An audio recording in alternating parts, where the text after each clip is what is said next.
Nate G219 here to help it back and better. Hope everybody's doing great today. It's Thursday afternoon, March 23rd. Yeah, March 23rd. Got out of work a little early, a little rain and stuff today. So, yeah, I'm going to have to work tomorrow, but it is what it is. Just make up them hours. But hey, got to do what you got to do, especially when you're on the good side of the life, where I'm at. I mean, again, every day's a struggle, but life is good in comparison to what it was 10 years ago. So, but I got a story for you guys today. It's one that you may have heard, may not have heard, but it definitely gained nationwide outreach and publicity. And that's something I'm trying to do for my friend Ariel, which from my first video.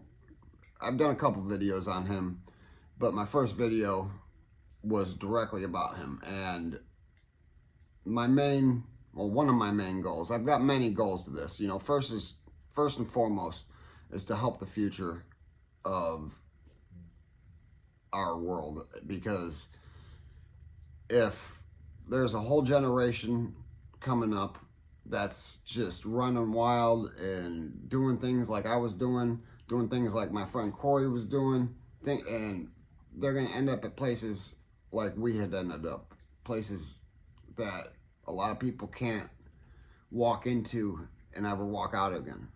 A lot of those places. You can walk in with 5 years, never go home again, and stay alive that whole time because you had to defend your life. I know many people with that story go in for 5 years, end up with a life sentence because you had to defend your life. So, I just want to kind of show you what some privilege, what some money, and what some publicity does. And that's what I need to expose Marion County and their lack of care for somebody that has been incarcerated or is incarcerated due to their crime. Regardless of what the crime is, there needs to be some fairness. And I'm going to get on to Ariel on another date, but today's story is involving 4 kids from Elkhart, Indiana. I'm going to have to do a little reading because it's a lot to memorize. At the time of arrest, Levi Sparks was 17, Blake Lehman was 16, Jose Quirós was 16, and then Anthony Sharp was 18. Denzel Johnson was 21, and unfortunately, that young man lost his life. Those 5 kids were all hanging out with each other and decided to ditch school or something one day. That they just had plans to get on some BS and, run around hitting licks, committing burglaries, whatnot, make some quick money and go on about their business. Oh, before I forget, hit that like and subscribe, please. Need as many subscribers as possible. First goal is 1,000, and then so on and so on. I'm at like 322, I think is the last time I looked, which I got a new subscriber today. Thank you. But, I want to keep getting more. But back to the story. These 5 kids, 4 of them were all arrested for felony murder. They had decided to commit a burglary. They had knocked on the door to a house that they thought nobody was home at. They thought the gentleman was at work, and he was upstairs taking a nap. He was awoken to a loud boom when they had kicked in the back door, which was steel. So Levi Sparks, he was the lookout. So, he wasn't noticing anything out of the ordinary. And homeowner comes downstairs, grabs his gun, comes down the stairs quietly and opens fire. And he hit 2 of them, killing Denzel Johnson, and then Blake Lehman, who was 16, was shot in the leg. Those 3 boys went into the closet and hid because they had no intent to, injure anything. They weren't armed, none of that. And Anthony Sharp, he said, I'm out of here. I'm gone. He was gone. So he didn't look back. The three boys, Levi Sparks, the lookout, who was across the street hearing the shots, ended up going in the house after hearing the commotion and stuff, and went into the closet with his buddy who was dying. He died in their arms, in his best friend's arms. You know, these kids, these 5 kids, did not set out to hurt anybody. They did not set out to even scare somebody. They were just out, which I'm not condoning this at all. I'm not condoning this at all. But they just went out to make a few dollars, probably get some weed, whatever. But, you know, they were all found guilty of felony murder. And felony murder is when somebody dies in the commission of a felony. Any party that is responsible of the commission of the said felony, in this case burglary, all parties are guilty of felony murder. And they fell under the criteria under every aspect of the felony murder laws in the state of Indiana. And Levi Sparks, Blake Lehman, and Anthony Sharp all went to trial. Those 3 went to trial and were given a 55-year suspend 10, so 45 years in prison, 10 years on probation. The same goes with Blake Lehman and Levi Sparks. Jose Quiros pled guilty to felony murder and was given 45 years with 10 on probation. So, you know, he was given a 55-year sentence, suspended 10. He got the same exact sentence. He had just went to trial, or he had just took a plea agreement. So, by him taking a plea agreement, he forfeited his right to an appeal. Now, the other 3, as soon as they were found guilty and sentenced, their appeals were filed and denied. So, you know, this crime happened October of 2012. So I'm gonna have to do a little more reading because, again, I don't have this all memorized. Okay, I'd already read you the situation on Indiana's felony murder laws.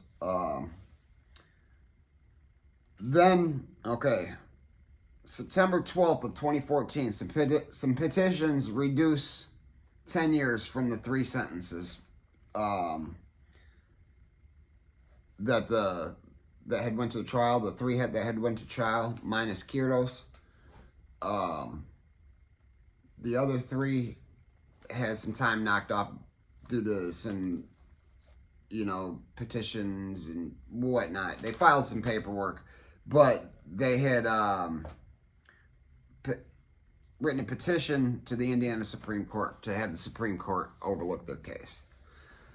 So, February 26th, the court returned a letter, or filed a motion saying that they're going to consider the case. And then on September 18th of 2015, the Supreme Court overthrows convictions, reducing them to burglary convictions.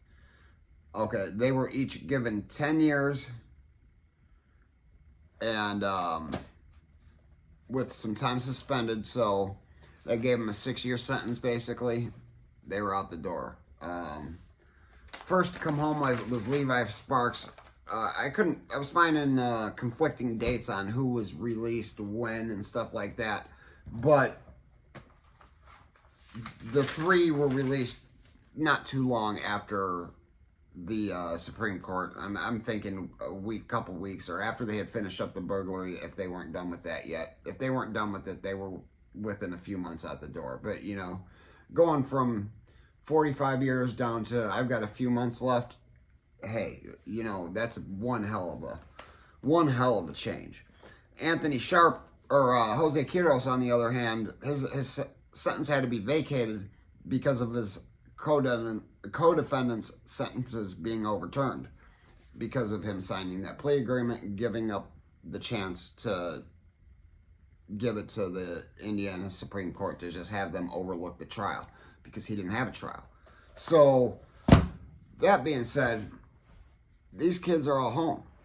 You know, it wasn't just more than 10 years ago that they were sitting there with an outdate 2050 something. That was their original outdates. It was 2050 something. I don't know the exact ones.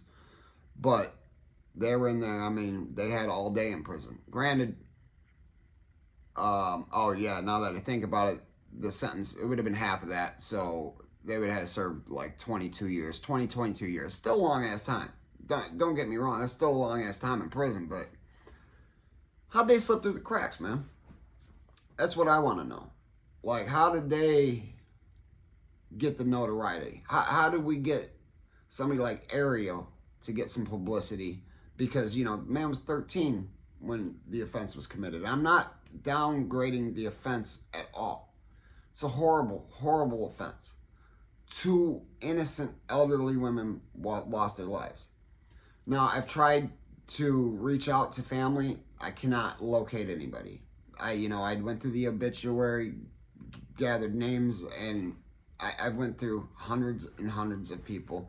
Somebody did contact me saying that they were a great niece, I believe, a great niece, and said that as horrible as it was, now that she's older, she believes that he should be given another chance after seeing him on MSNBC, and then after seeing what I had to say about him personally.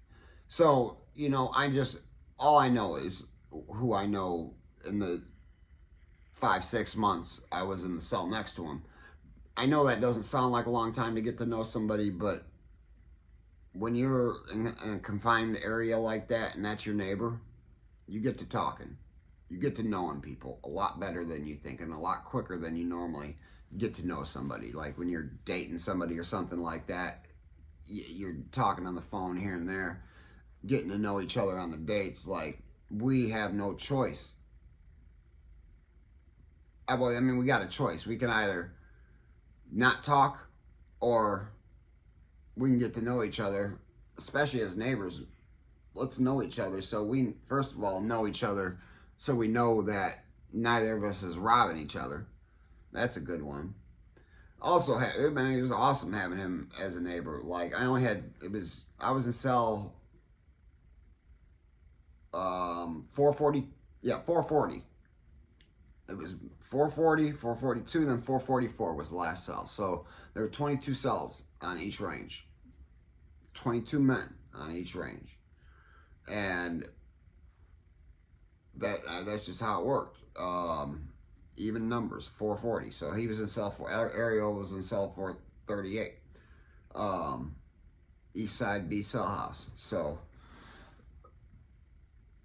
that it's just, how do we get some publicity? They got it because I hate to say it, but a lot of it seems like because of, for one, the color of their skin. Well, most of them. The one that passed wasn't white, and there was a black gentleman. I think that was Anthony Sharp. But race doesn't matter in this. I don't know what the homeowner was, but still, that it's irrelevant. That had nothing to do. There was a mixture. Had nothing to do with race. These kids broke into this man's house.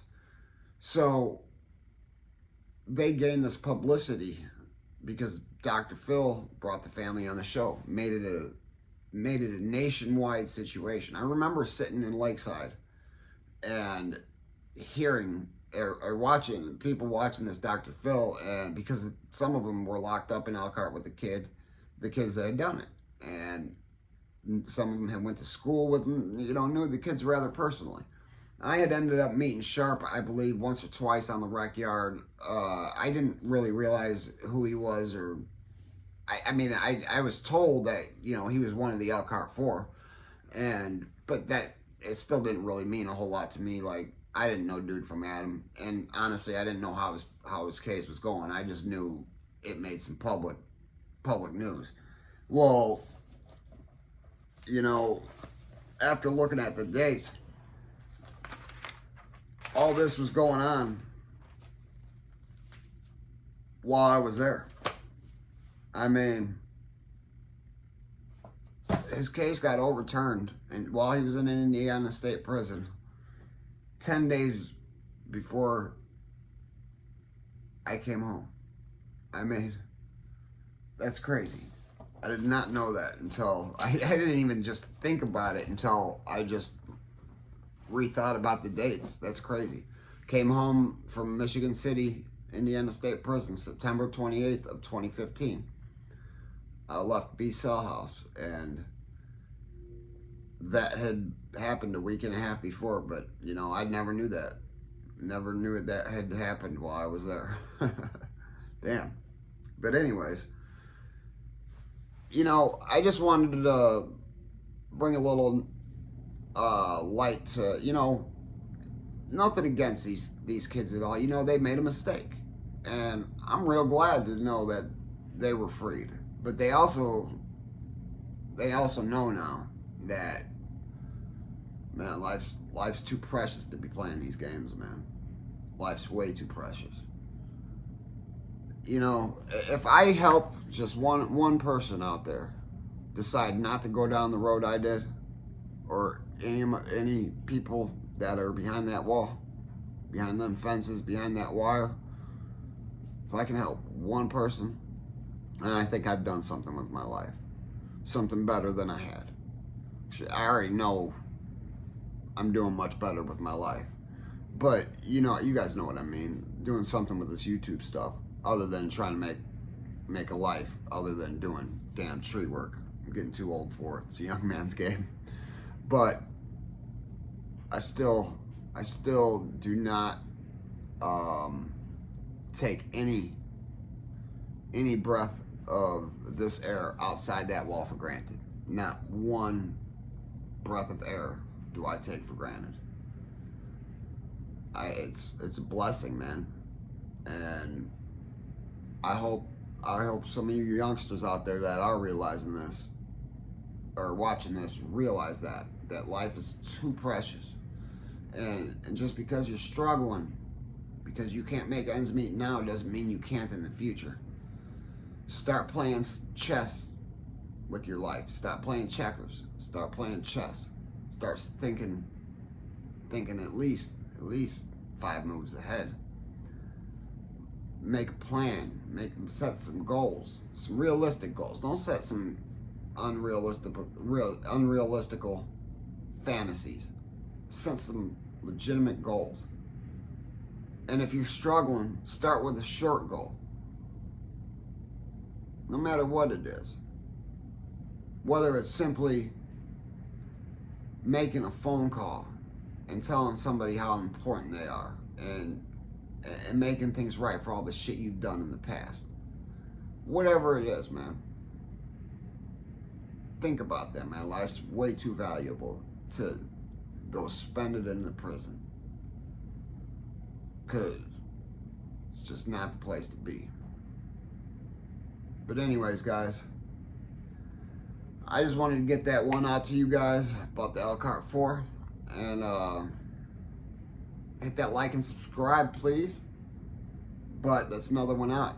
And like I always say, you know, if they ain't hating it, you ain't making it.